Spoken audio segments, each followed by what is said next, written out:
Jack stood in the docking bay of Station 42, staring up at the salvage ship that would be his home for the next year. The vessel's hull was covered in dents and patches, telling stories of countless adventures through space. He adjusted his worn duffel bag on his shoulder, containing everything he owned in this part of the galaxy. "So this is the human we were forced to hire," a voice crackled through a translator. Captain Red, a tall alien with metallic scales, walked around Jack like he was examining damaged goods. His second-in-command, Blue, clicked his mandibles in what Jack had learned was alien laughter. "Look how soft he is," Blue said, poking Jack's arm with a sharp claw. No natural armor, no enhanced vision, not even basic radiation resistance.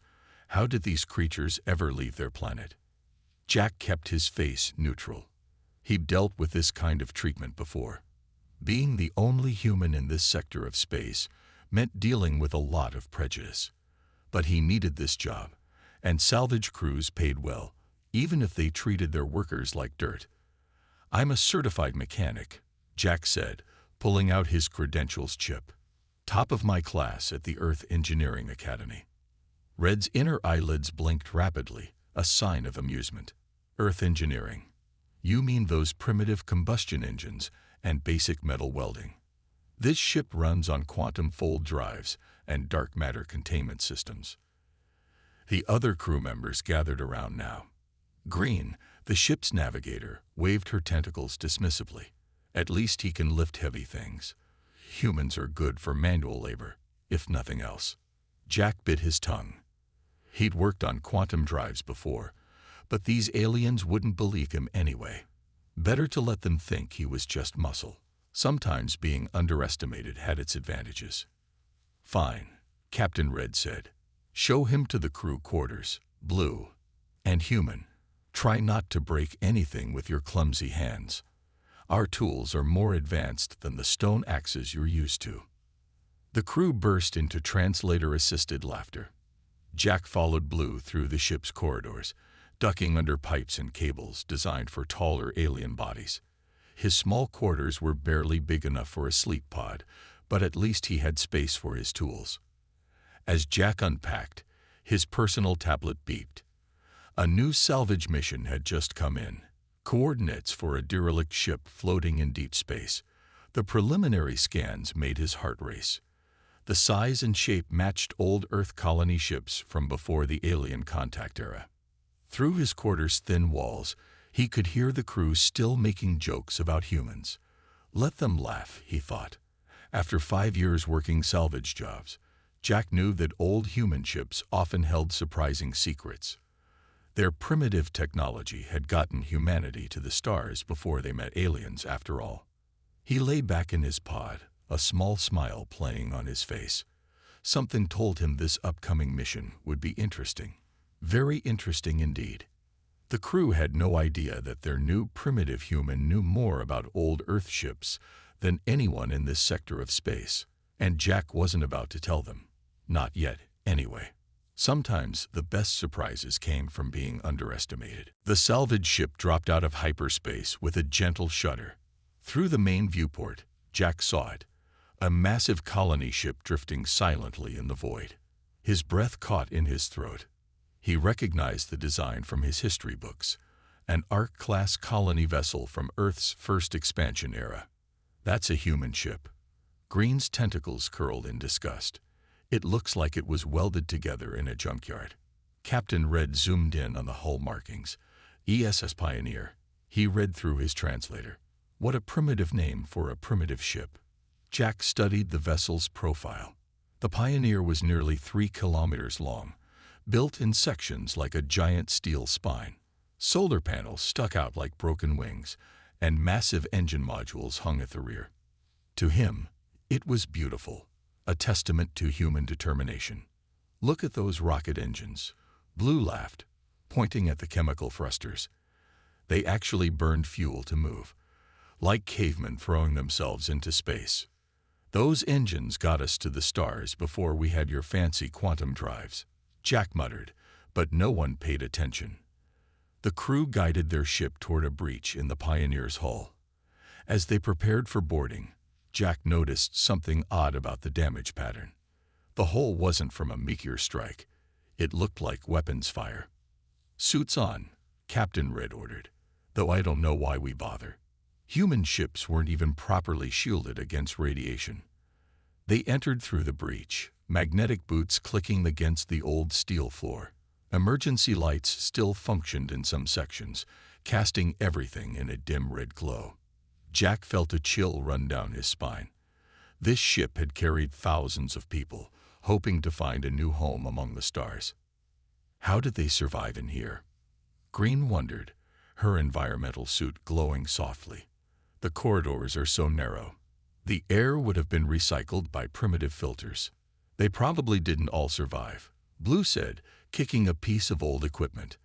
That's why we find so many of these derelict human ships. Jack moved ahead of the group, his hands running along the walls. He recognized the layout from his studies. The Pioneer was a military-funded project, which meant it had secrets. Somewhere on this ship was a restricted section, and he intended to find it. "Human," Captain Red called. "Stop wandering off. You're here to carry what we find, not explore." "Just looking for the engineering section," Jack replied. These old ships often had valuable copper wiring.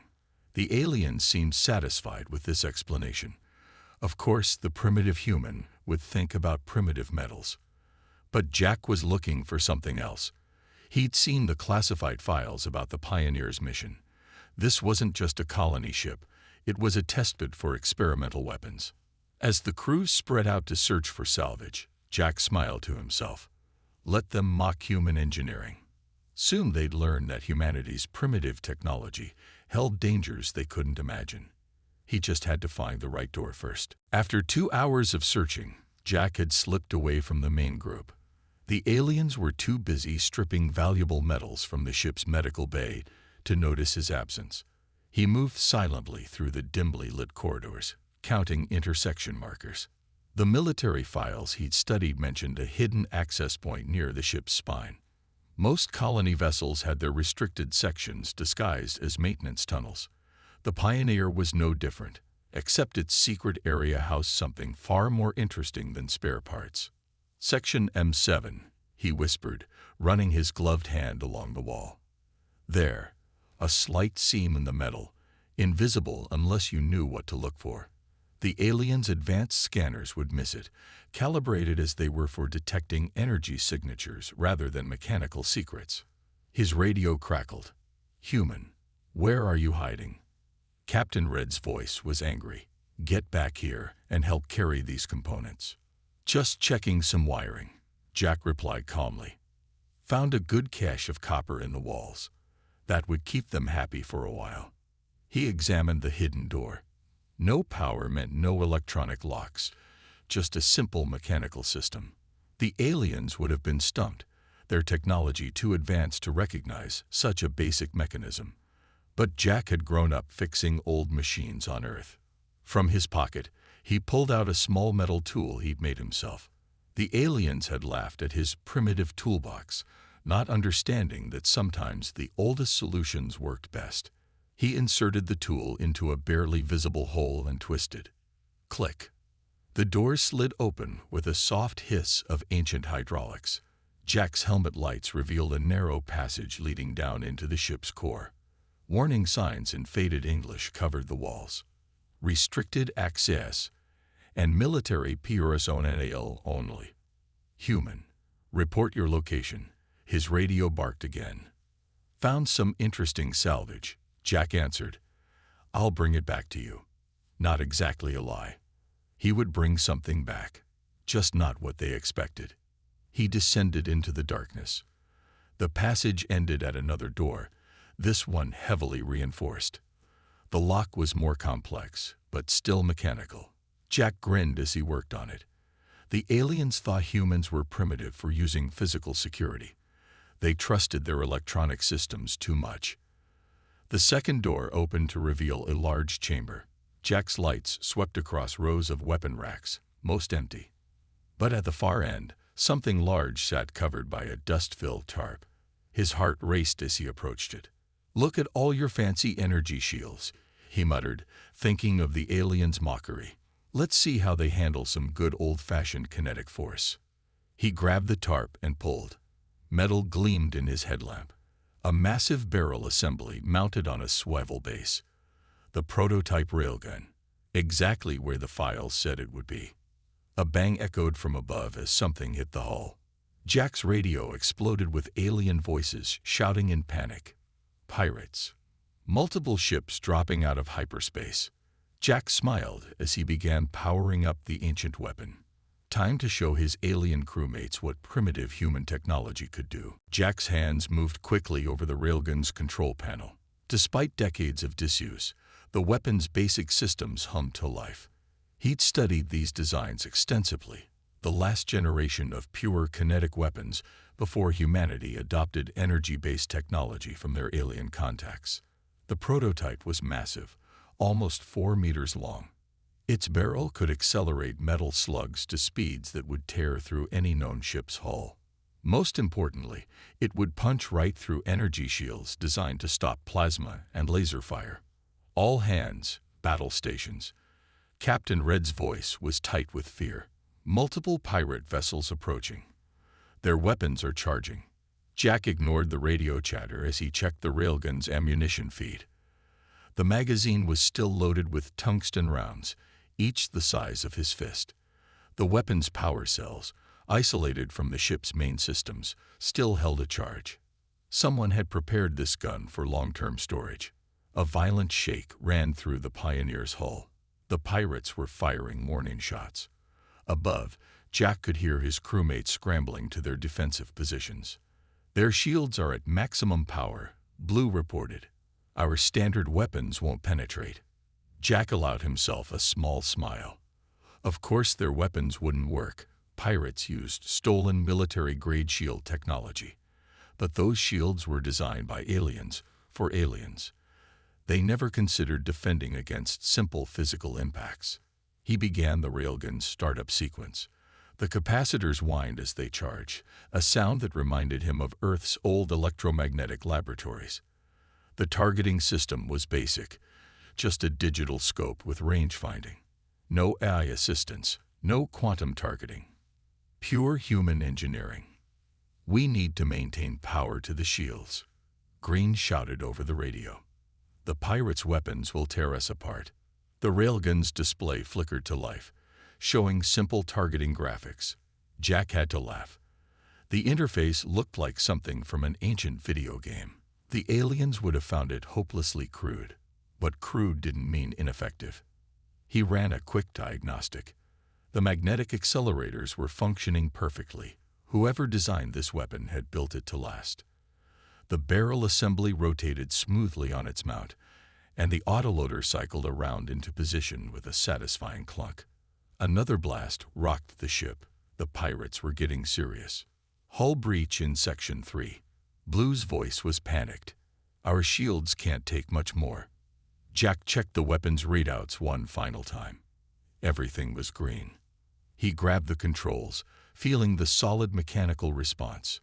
No neural interfaces, no gesture controls, just precisely machined levers and buttons.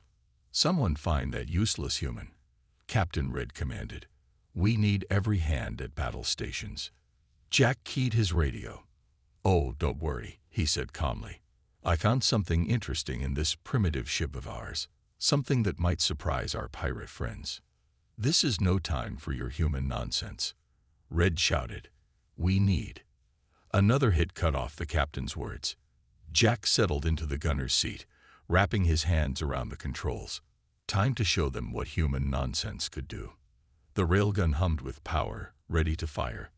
Those pirates were about to learn why humans had survived their first steps into space, long before they had fancy energy shields and plasma weapons. Sometimes, the old ways were the best ways. The salvaged ship's bridge was chaos.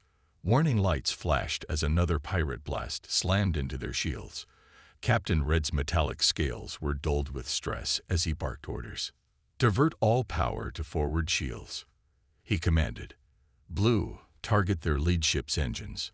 Blue's claws danced over the weapon controls. Energy weapons at full power. Firing. Streams of plasma shot from their ship, only to dissipate harmlessly against the pirates' shields.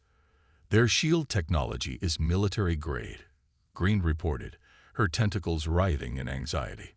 Our weapons barely register. Through the viewport, 3 pirate ships circled like hungry predators. Their black hulls bristled with weapon ports, all glowing with charged energy. The salvage crew's outdated shields wouldn't last much longer against such firepower. Where is that human? Red slammed his clawed fist on his chair. Even his primitive strength could help with emergency repairs. The ship rocked violently. Sparks showered from damaged consoles. Shield failure in sections 5 through 8. Blue's translator could barely keep up with his panicked clicks. One more hit and they'll breach the hull. A new voice crackled over the ship's comm system. The pirate captain's harsh tones carried even through the universal translator. Your ship is disabled. Surrender now, and we might let your crew survive as slaves. The message ended with what might have been laughter. Captain Red's inner eyelids flickered rapidly, a sign of deep distress. We can't fight. We can't run. Our primitive human crew member has abandoned us. Perhaps surrender is. Captain, Jack's voice cut through the comm. Hold position for exactly 30 seconds. Human, where have you been? Red's anger carried clearly through the translator. Have you been hiding while we watched the lead pirate ship? Jack interrupted calmly. And whatever you do, don't blink. This is no time for human jokes. Blue chittered. They're moving into final attack position. The pirates' lead ship turned broadside, presenting a perfect target. Its energy shields shimmed with power, creating a beautiful but deadly display of light. 10 seconds. Jack's voice was steady. Might want to stabilize the ship's gyros. What are you talking about? Red demanded. What could you possibly? A deep, thunderous boom echoed through the Pioneer's hull. Something streaked from the ancient ship, too fast for even the aliens' enhanced vision to track. A fraction of a second later, the pirate ship's shields flared and did absolutely nothing. The tungsten round, moving at a significant fraction of light speed, punched through the lead ship like paper. Secondary explosions bloomed as the kinetic impact tore through crucial systems. The pirate vessel's lights flickered and died. Silence fell on the bridge. Every alien crew member stared in shock at the crippled pirate ship, now venting atmosphere from a hole clean through its hull. That, Jack's voice held a hint of satisfaction, is what we humans call a railgun. No energy shields required, just good old-fashioned physical force. The remaining pirate ships broke formation, scrambling to escape. Still think human technology is primitive? Jack asked mildly. Because I've got plenty more rounds, and these old targeting systems work just fine. For the first time since Jack joined the crew, the aliens had nothing mocking to say about human engineering. The bridge crew watched in stunned silence as Jack methodically tracked the fleeing pirate ships. The ancient railgun's targeting display cast a green glow over his face inside his helmet. 2 hostiles remaining, he reported calmly, both attempting to reach hyperspace jump distance. Should I let them go, Captain? Captain Red's scales had shifted to a pale shade, a sign of shock in his species. You destroyed their shields. How? Can't shield against what you can't stop, Jack replied, adjusting the railgun's aim. Energy shields work great against plasma and lasers, but a solid chunk of metal moving at relativistic speeds, that's just basic physics. The second pirate ship began powering up its jump drive. Jack's finger tightened on the trigger. Boom. Another tungsten round streaked across space. This time, everyone watched as it bypassed the pirates' shields completely. The round sheared off their engine housing, leaving them drifting helplessly. Last ship is transmitting. Green's tentacles waved frantically. They're surrendering. Jack kept the railgun trained on the final vessel. Smart choice. Hitting a ship's power core with one of these rounds would be messy. Captain, your call. Red stared at the human he'd mocked just hours earlier. Accept their surrender. Blue, prepare boarding protocols. He turned to Jack. And you knew this weapon was here. In that primitive human ship. Of course. Jack began powering down the railgun. The Pioneer wasn't just a colony ship. It was a testbed for experimental weapons. The kind of weapons we used before meeting aliens and adopting energy-based technology. The crew gathered around as Jack emerged from the Pioneer's hidden section. They looked at the massive railgun with new respect. But our scanners showed no power signatures. Blue clicked softly. No energy readings at all. That's because it's mechanical, not energy-based. Jack patted the weapon's barrel. Sometimes the simplest solution is the best solution. Humanity learned that lesson early in our space age. Green approached the railgun cautiously. These projectiles, they ignore shields completely. Energy shields can't stop physical objects moving that fast. They're not designed for it. Jack pulled out one of the tungsten rounds. Your shields are like trying to stop a bullet with a force field that only blocks light. Captain Red's scales had returned to their normal color. And you let us mock human technology all this time. Jack shrugged. You weren't wrong. By your standards, human tech is primitive. We still use physical locks, mechanical systems, and chemical reactions. But primitive doesn't mean ineffective. The crew stared at the hole punched clean through the first pirate ship, still visible through the viewport. Maybe, Red said slowly, we have something to learn from human engineering after all. We all have something to learn from each other, Jack replied. Now should we see what other surprises this primitive ship has hidden away? The aliens followed Jack back into the Pioneer, their mockery replaced by genuine curiosity. Sometimes they realized the oldest solutions were still the best ones. And Jack smiled, knowing this was just the beginning of their education in human ingenuity. 2 days after the pirate attack, Jack found himself in an unusual position, teaching his alien crewmates about human military technology. They sat in the Pioneer's newly discovered weapons bay, surrounded by equipment they'd previously dismissed as primitive. So these capacitors store energy mechanically. Blue examined the railgun's power system with his scanning device. No quantum fields or plasma containment. Just pure electrical charge, Jack explained, opening a maintenance panel. Simple, reliable, and nearly impossible to detect with standard scans. That's why pirates never see it coming. Captain Red held one of the tungsten rounds, his scales shifting to a thoughtful blue color. All this time, we assumed human technology was inferior because it was different. We never considered it might have advantages. Every species develops along its own path, Jack said, cleaning the railgun's barrel. Humans had to solve space travel problems without access to quantum technology or energy manipulation. We got creative. Green slithered closer, her tentacles gently probing the mechanical loading mechanism. But why maintain such old technology when energy weapons are available? Because sometimes old tech works better. Jack pointed to the pirate ships, now secured in their cargo hold. Their shields could have stopped 1,000 plasma bolts, but they couldn't stop a single metal slug moving at relativistic speed. The crew gathered around as Jack drew diagrams explaining the principles of kinetic weapons. To his surprise, they asked intelligent questions, genuinely trying to understand. Your people developed spaceflight using only chemical rockets. Blue's translator conveyed amazement. No gravity manipulation. Had to work with what we had, Jack replied. When every gram of fuel matters, you learn to be efficient. That's why human ships still use mechanical backups for everything. Energy systems can fail. Physical systems are harder to break. Captain Red's scales rippled. A sign of deep thought. Perhaps we've grown too dependent on advanced technology. One electromagnetic pulse would disable our systems, but these mechanical devices would keep working. That's why the military kept developing kinetic weapons even after we got energy tech. Jack patted the railgun. Can't hack a mechanical trigger. Can't shield against physical force. Sometimes the old ways are the best ways. Green was studying the Pioneer schematics. These backup systems, they're all through the ship.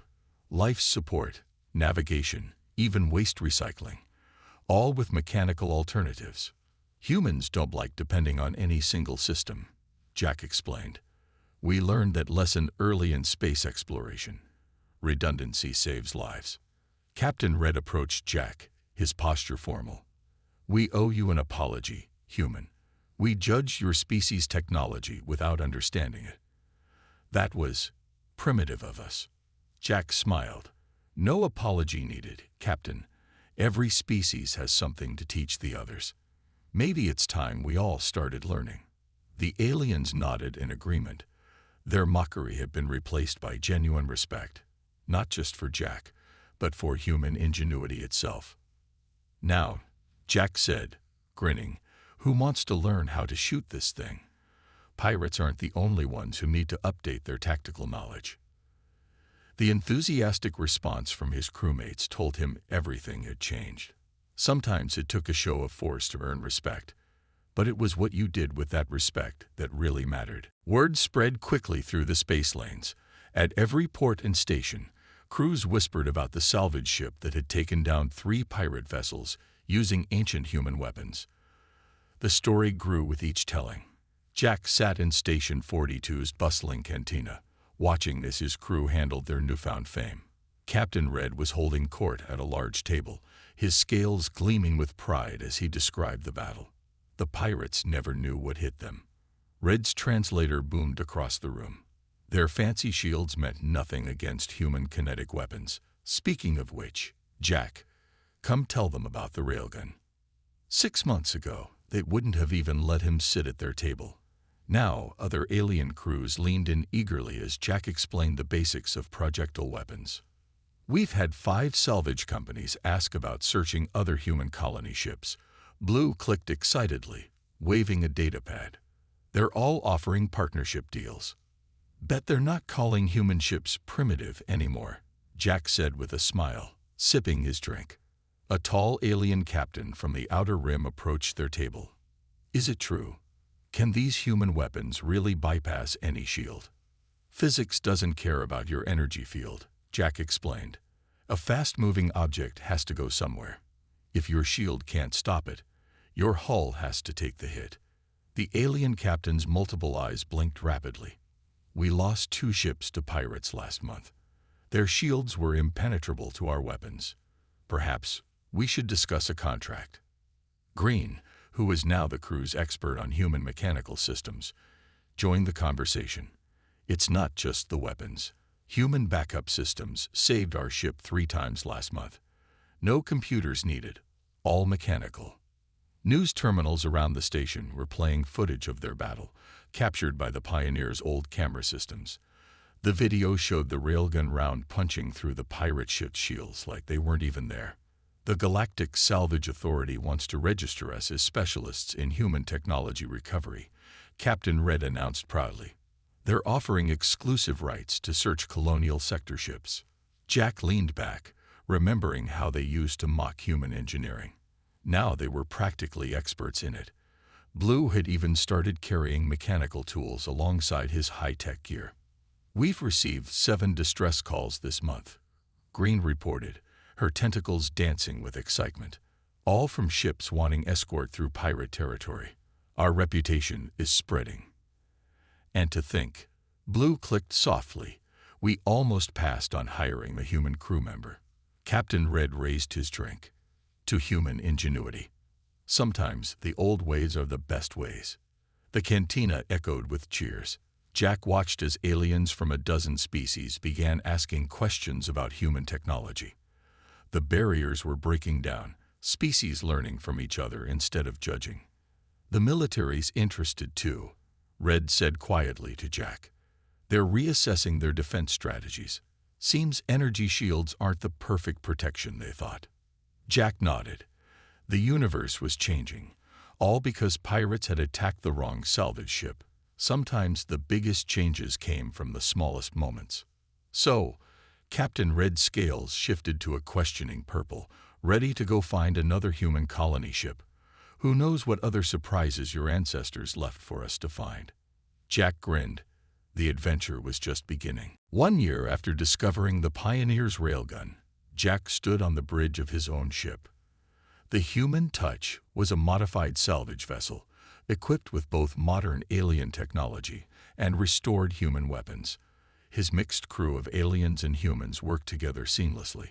Captain Blue called from his station, still serving as Jack's second-in-command. "We've got a new recruit arriving at Docking Bay 3. Jack smiled. "First day jitters. Just like you had." Blue clicked in amusement. "Though I'd promise we'll be nicer to this one." The new crew member was a young human named Tom, fresh from Earth with the same eager look Jack had worn a year ago.